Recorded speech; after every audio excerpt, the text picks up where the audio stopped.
So I made mention in yesterday's vlog. We were looking at role-playing games, and we were looking at Alien, the RPG, recently released. I'm very intrigued by it, and I made mention of Invisible Sun, and almost immediately by posting the vlog also up on my blog and Twitter feed, there was some inquiries about Invisible Sun, playing as an RPG, being a number of games in. What did I think about it? How is it playing out? And I posted some of those comments up on the Invisible Sun RPG playlist here, but I thought this would be a good chance to kind of highlight not so much the rules of the game, but how it's a little bit different from other role-playing systems where I played before. The two things that I've noticed that have really intrigued me. So certainly the setting being very metaphysical, very occult-like is intriguing because you get a chance to really utilize magic however you envision that, and you get to kind of play characters in this dreamlike state, this dreamlike world of reality, essentially playing any type of character that you want to play, physically how you see them, physically how you evolve. I mean, that's very intriguing. So the setting is very open-ended, but what I have found interesting in its play, well, really three things, I guess. The first is as I was going to say a dungeon master. Got a lot of D&D in me. As a game master, at this point, I'm being honest, there's zero prep work. I show up to play. And at first, that really kind of made me feel a little bit uncomfortable because as a role-playing enthusiast, as a dungeon master, a game master, I'm past the point where I don't need to take detailed notes of every dungeon and what's going to happen at every moment and just have tons and tons of maps and notes. But I do have an outline. I do have some ideas. I do have a couple of side things that if the players go off the rails, I mean, I feel prepared. I'm going in to take that test and I'm prepared, right? I've got some sort of structure. So the first couple of times playing Invisible Sun, what I quickly realized is beyond session 0, where the players are populating their physical homes, their kind of home bases, and building the world out, what was intriguing was that that gives you everything you need to launch into the game. And literally the story is reactive to the players. So as a GM, as a game master, you almost have to, normally it's the GM that leads. I tell you the story, here's what's going on, here's what your characters see, and then you respond with what you want to do. And it might just be something we can resolve. There might be a dice check, there might be a skill check. But in most RPGs, the GM leads. Invisible Sun, the players lead based on their own personal goals.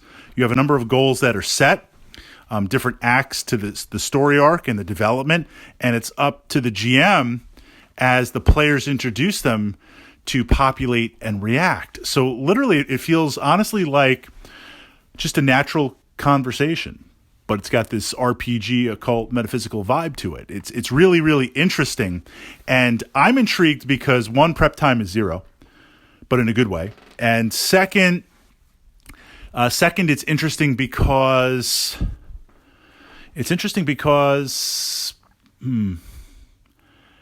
I don't know where the story's going. I literally don't. I mean, there's some NPCs that have evolved based on what the players have introduced, and I've interjected my own player personality into it, yes.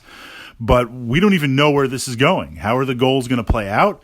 What are the characters going to do? It's very, very intriguing as a DM where I can focus entirely on the developing story. I'm kind of a player in that perspective. I'm just controlling other elements. The other thing that's interesting is I would consider Invisible Sun, as it's meant to be played, as a legacy RPG.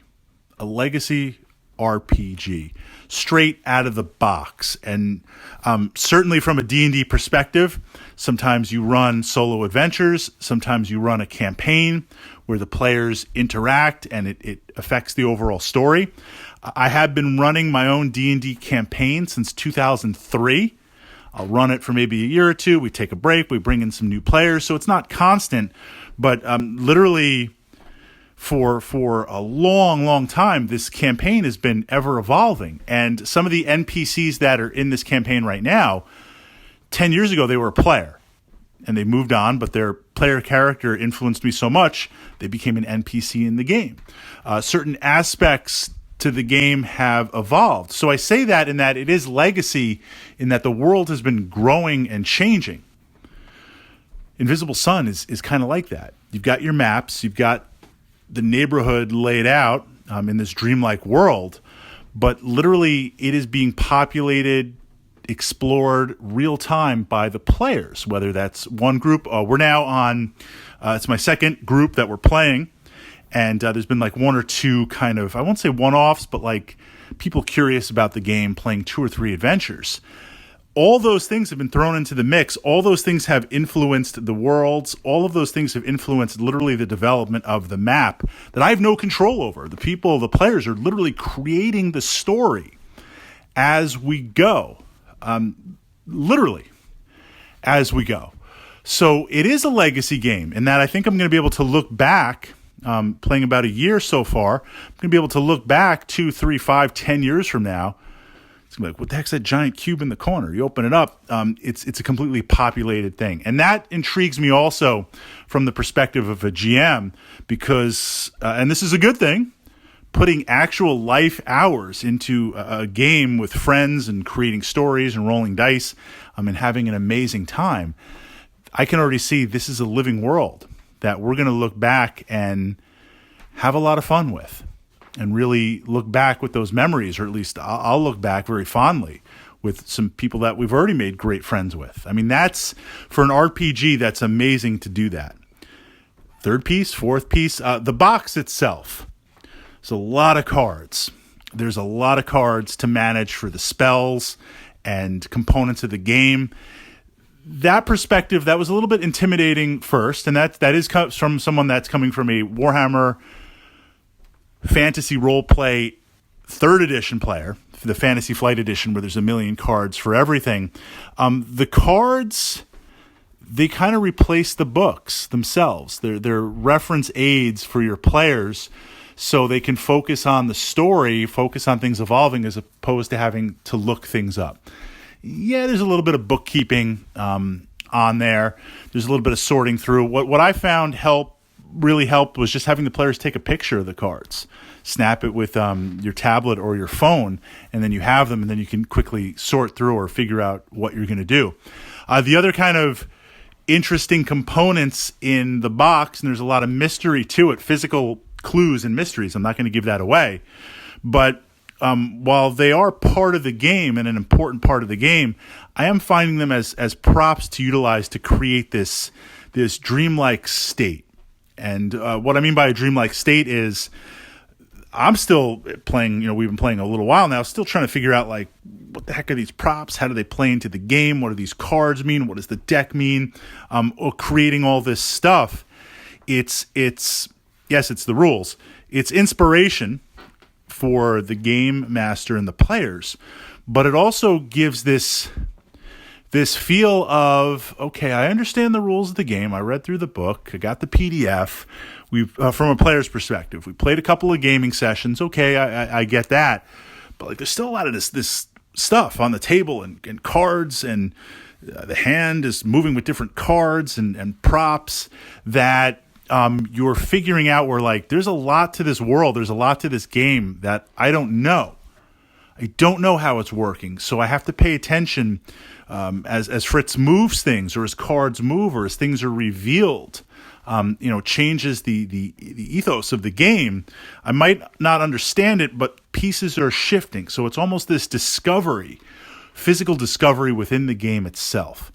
A lot of really, really unique pieces to the game. Almost a role-playing game that goes beyond what a lot of us consider or feel comfortable with, myself included, early on, with how a role-playing game is supposed to be. Very linear. Here's the roles, here's the rules, and this is how we play. The DM, the GM comes with a story and puts it forward, where it's like, hey, I'm just showing up to play, and I'm the GM. That's very, very intriguing